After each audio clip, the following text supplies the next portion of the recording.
इनको तो ड्रोन चलाना आता भी है कि नहीं आता पाकिस्तानियों को। वो सिविलियन पे आक्रमण कर रहे हैं, नियमों का उल्लंघन कर रहे हैं, सीज फायर का उल्लंघन कर रहे हैं। और इस पहल के चलते ही 2 बार बैठकें हुई। ये बात अलग है कि दोनों बैठकों में प्रधानमंत्री जी नहीं आए। उन्हें न युद्ध के नियम मालूम है, न ही उनको अस्त्र चलाना आता है। पटना पहुंचे छत्तीसगढ़ के पूर्व मुख्यमंत्री भूपेश बघेल। पटना पहुंचते ही पाकिस्तान और भारत को लेकर के दे दिया बड़ा बयान, बता दिया कि दोनों के बीच में क्या है अंतर। नमस्कार, आप देख रहे हैं देशवा न्यूज, आपके साथ मैं हूं राजनंदिनी। भारत और पाकिस्तान के बीच में जंग छिड़ा हुआ है और इस जंग को लेकर के अलग अलग जगहों से बयान भी आने शुरू हैं। आपको बताएं तो बीते 4 दिनों से भारत जो है लगातार ताबड़तोड़ पाकिस्तान के ऊपर हमले कर रहे हैं। पाकिस्तान के कई बंकर जो हैं उन पर चुन चुन कर हमले भारत के द्वारा किए जा रहे हैं। भारतीय सेना की सराहना भी की जा रही है और इन सभी चीजों के बीच पटना पहुंचे हैं छत्तीसगढ़ के पूर्व मुख्यमंत्री भूपेश बघेल। पटना पहुंचते ही भूपेश बघेल क्या कुछ कह रहे हैं हिंदुस्तान और पाकिस्तान के बीच में जंग को लेकर के, सुनिए।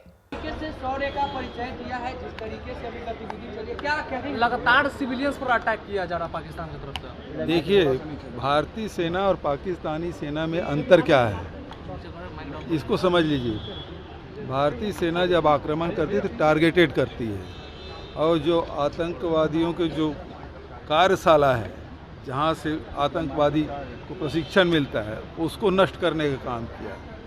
और इनको तो ड्रोन चलाना आता भी है कि नहीं आता पाकिस्तानियों को।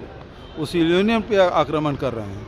ये तो लगातार जो नियमों का उल्लंघन कर रहे हैं, सीज फायर का उल्लंघन कर रहे हैं। और जो भारतीय सेना ने अभी तक जो कर दिखाया है उसकी जितनी प्रशंसा की जाए कम है। और कांग्रेस पार्टी शुरू से ही इस मत का रहा है कि ऐसे संकट के समय में पूरा राष्ट्र एक हो, और उसके लिए पहल खड़गे जी और राहुल जी ने किया कि ऑल पार्टी मीटिंग बुलाई जाए। और इस पहल के चलते ही 2 बार बैठकें हुई। ये बात अलग है कि दोनों बैठकों में प्रधानमंत्री जी नहीं आए।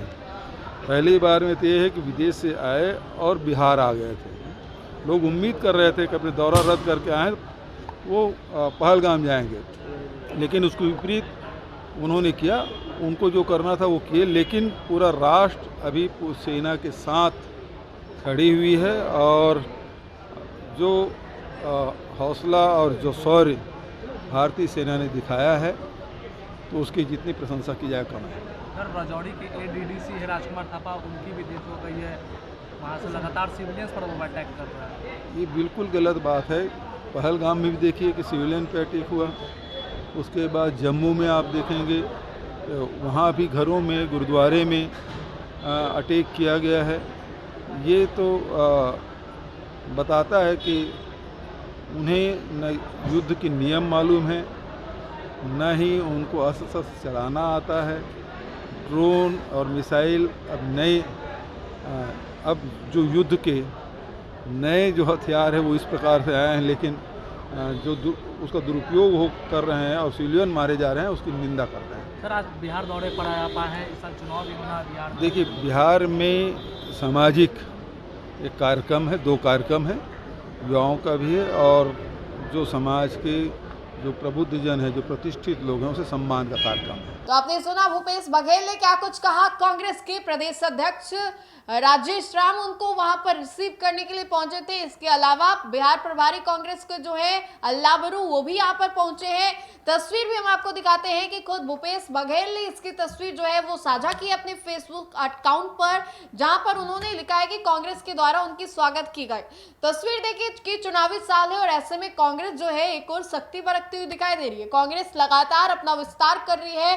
बैठकों का जो दौर है महागठबंधन में तो जारी है ही, लेकिन इन सभी चीजों के बीच कांग्रेस जो है वो भी लगातार तैयारियों में जुटी हुई है। तो फिलहाल के लिए इस खबर में इतना ही। अगर आपको हमारा ये वीडियो अच्छा लगे तो लाइक करें, हमारे चैनल को सब्सक्राइब करें और इस वीडियो को आप ज्यादा से ज्यादा लोगों तक पहुंचाने का काम करें। बहुत बहुत शुक्रिया।